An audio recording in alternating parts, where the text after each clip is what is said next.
Certainly. Good morning, Desiree. A lot is happening behind closed doors here at DERCO headquarters. This is where Minister of International Relations and Cooperation, Lindiwe Sisulu, is meeting with African ambassadors to sort of try and get to the bottom of what has actually come up from KwaZulu-Natal in as far as the alleged xenophobic attacks are concerned. But I'm actually joined by the International Relations spokesperson, Lindiwe Sisulu, now to actually help us unpack some of these issues. Good morning, Mhlekazi, and thank you so much for your time. Morning. We'd like to know what's happening behind those closed doors. Okay, you were there 5 minutes ago.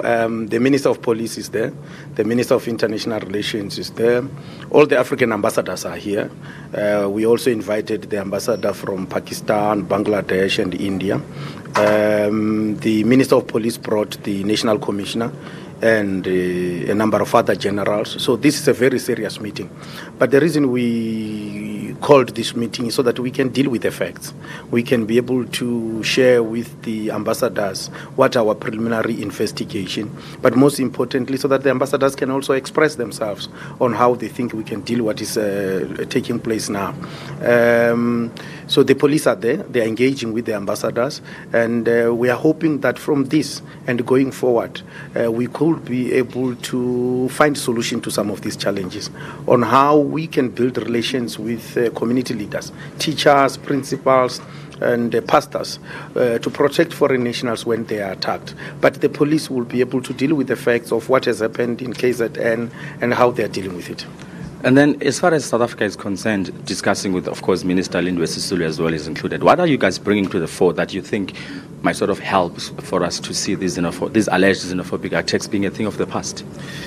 You know, we believe that these are activities that are led by criminals.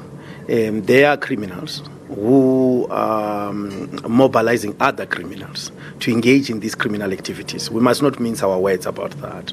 The majority of South Africans, me and you, live every day with foreign nationals. We work with them. And there is no hatred to foreigners in this country. But they are criminals who are taking advantage of the economic challenges and the social challenges in our communities to mobilize other criminals, to target shops that are owned by foreigners, to loot, and in some cases also loot and target South African-owned shops. And that is what the police must deal with it, and they must deal with it with all pieces of the laws that they have. And that is the call that we are making.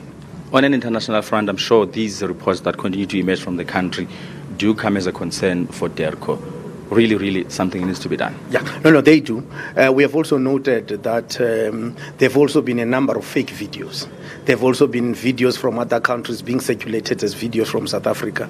There have been videos from previous years that have been circulated. But the perception alone is enough to damage our reputation across the world. So we've been engaging with our ambassadors across the world to go and engage with the capitals on what is happening and what the police are finding and all of that.